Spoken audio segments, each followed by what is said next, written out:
ગાયની થઈ રહી છે, ગાયને ખોટી રીતે કતલખાને કપાઈ રહી છે, ગાયનું જેનું યોગદાન છે એને કોઈને સમજવામાં આવતું નથી। તો 7 તારીખે આવેદનપત્ર હાલવાના છે દરેક રાજ્યમાં, 7 મે આવનારી। તો એ દિવસે આખા રાજ્યની અંદર દરેક તાલુકામાં દરેક જિલ્લામાં આપણા જે બી સનાતન ભાઈ બહેનો છે અને ઘણા બધા આપણા સંતો મહંતો છે મળી અને આવેદનપત્રો હાલવાનું નક્કી કર્યું છે। તો એના ભાગ સ્વરૂપે બધાને આપણે જાગૃત કરવા માંગીએ છીએ। પણ કહેવાનો મારો ભાવાર્થ છે ગાય માતા માટે, ગાય માતાના રક્ષણ માટે એવી અનેક સમિતિઓ અથવા તો ગૌ ભક્તો એવા પ્રયત્ન કરે છે ગાય માતાના રાષ્ટ્રમાતાનો દરજ્જો મળે, ગાય માતાનું રક્ષણ થાય। ગાય માતા છે તો આપણે છે, ગાય માતા છે તો પ્રકૃતિ છે। હવે હેતુ સાથે અનેક ગૌ ભક્તો, સનાતન ગૌ ભક્તો આ પ્રયત્ન કરી રહ્યા હોય છે। તે જેને જો કે અનેક વ્યક્તિઓનો ટેકો મળતો હોય છે, પરંતુ ખાસ કરીને તંત્ર સરકારનો ટેકો મળે તો એમાં અચૂક સફળતા મળતી હોય છે। મારી સ્ક્રીન ઉપર આજે આમ તો કોઈ હેતુ નહોતો પણ ઓચિંતાના અમને મળ્યા છે ને તેમનો એક પ્રયાસ મને ગમ્યો છે।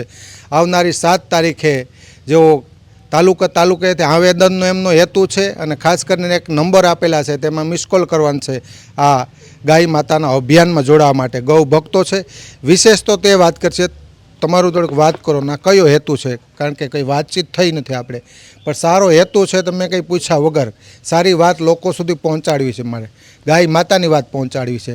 આખો શું હેતુ ને કઈ રીતે કાર્યક્રમ સાનો એ જરીક વાત કરો। બિલકુલ વિજયભાઈ, આમાં એવું છે કે આપણે સનાતન ધર્મમાંથી બધા આવીએ છીએ અને આપણા સનાતન ધર્મમાં ગાય માતાને એક માતાનું સ્વરૂપ અને માતાનો દરજ્જો આપેલો છે અને આપણા ધર્મ અને વેદોની અંદર ગાયને તો સમગ્ર વિશ્વની માતા તરીકે સંબોધેલા છે અને માનીએ છીએ। પણ આજના સમયમાં જે કાંઈ તંત્ર સરકાર જે કાંઈ રીતે ચાલી રહ્યા છે તેની સામે કફોડી હાલત ગાયની થઈ રહી છે, ગાયને ખોટી રીતે કતલખાને કપાઈ રહી છે, ગાયનું જેનું યોગદાન છે એને કોઈને સમજવામાં આવતું નથી। તો ગાયને માતા તરીકે હવે આપણે માતા તો ધર્મ અને શાસ્ત્રમાં તો છે જ, પણ આજના સમયમાં અને આજના જે કાંઈ સરકાર કે અર્ધ સરકાર આપણી જે વર્ણ વ્યવસ્થા છે એની અંદર ફરીથી માતાને ગાયનો દરજ્જો આપી એની રક્ષણ, એનું પોષણ અને એને સારી રીતે સગવડતાઓ મળી રહે એના માટેનો એક આ પ્રયાસ છે। એટલે જે તે સમયે આપણા સાધુ સંતોએ કરપાત્રજી મહારાજે શરૂઆત કરી હતી, એના પહેલાં મંગલ પાંડેએ શરૂઆત કરી હતી। તો કરપાત્રજી મહારાજને જે તે સમયે જે કાંઈ વિઘ્નો નડ્યા કે જે કાંઈ સબ્જેક્ટ થયા એના પછી અત્યાર સુધીના સમયમાં ઘણા લોકો પ્રયત્નો કરતા રહ્યા, પ્રયત્નોની સામે એમને ઘણું બધું સહેવું બી પડ્યું। તો અત્યારનો એક પ્રયાસ એવો છે આજના સમયમાં કે આપણી સરકાર છે, આપણા હિન્દુ જાગૃત છે અને આપણે બધા જાણવી જ છીએ કે સનાતન ધર્મમાં ગાય માતાનું કેટલું આપણે માન સન્માન છે। તો એને મેળવવા માટે આજની તારીખે જે સંતો ભેગા થયા છે તો પૂરા હિન્દુસ્તાન લેવલે સંતો મળ્યા, સંતોએ આ સરકારને જગાડવા માટે, એમની આંખો ખોલવા માટે કે ભાઈ જે કાંઈ થઈ રહ્યું છે, સરકાર બી ઘણી વખત ગાયના નામે એમના વોટને જે બી માંગણી કરીને લાભ લેતા હોય છે। તો ગાય માતાને સરકારને સામે એક માતાનો દરજ્જો દેશના સ્વરૂપમાં આલવા માટે અને એનું રક્ષણ ને એના પોષણ માટેની જે કંઈ વર્ણ વ્યવસ્થામાં સવલત થાય એના માટેનો એક પ્રયાસ છે, જેમાં સાધુ સંતો મળી અને પૂરા દેશમાં સરકારની આંખો ખોલવા માટે દરેક તાલુકે દરેક જિલ્લે એકત્રિત થઈ અને આવેદનપત્રો હાલવામાં આવ્યા છે। અને એની સાથે સાથે એની અંદર જે નંબર આપ્યો છે એમાં મિસ કોલ કરીને સરકારને કેટલા લોકો આપણા હિન્દુસ્તાનમાં સંમત છે કે ભાઈ આ ગાયને જો ગાય માતાનો દરજ્જો આપીને કતલખાનાઓ બંધ કરાવે એના માટેનું સહકાર આપી રહ્યા છે, જેમાં સહી કરી છે દરેક લોકોએ। તેમ છતાં દરેકને મિસ કોલ આપીને સરકારને એક આંકડો આપીએ છીએ કે આપણા દેશમાં આટલા લોકો રહીએ છીએ, એમાંથી અમે આટલા લોકો સંમત છે।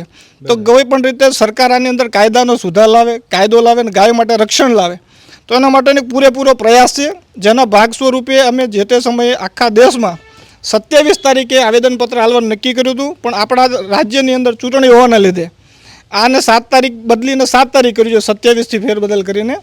તો દેશમાં આખા અપાઈ ગયા છે આવેદનપત્રો કે સરકારને જગાડવા માટેના।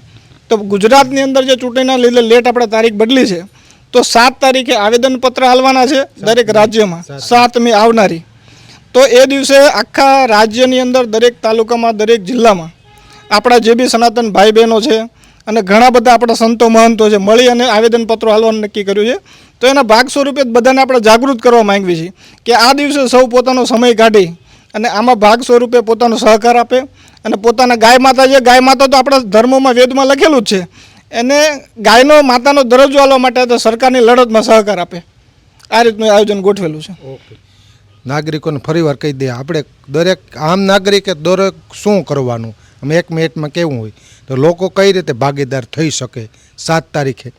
બધાને ભાગીદાર થવા માટે ખાસ કરીને તો એક મિસ કોલ કરવાનો, પહેલાં તો સિગ્નેચરનું ફોર્મ આવે એમાં સહી કરવાની, એ રીતે ભાગીદાર થઈ આવેદનપત્ર દેવા માટે જેટલા વધારે જોડાય એવી બધાની વિનંતી. આવેદનપત્રમાં દરેકની સિગ્નેચર બધાની સિગ્નેચર ફોર્મ જોડી દેવાનું. ઓકે, બાકી આમાં સ્ક્રીન ઉપર દર્શાવશો આ કાર્ડ અમે? આમાં કાર્ડ સ્ક્રીનમાં નંબર, મિસ કોલના નંબર અને QR કોડ લાગેલા છે.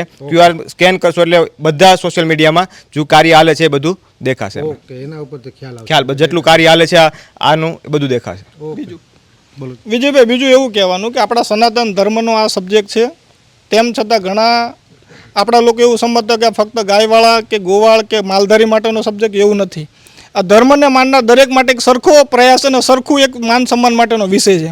એટલે દરેક વર્ણનના માણસ આમાં જોડાય અને સહકાર આપે અને આ વસ્તુને જે કાંઈ યજ્ઞ છે એને આગળ વધારીને ગાય માતા માટે જે બી થતું હોય બધું તો આપણે નથી કરી શકતા, પણ જેટલું આપણેથી થાય એટલું કરવાનો પ્રયત્ન રાખે એવો અમારી પ્રયાસ છે. ધન્યવાદ.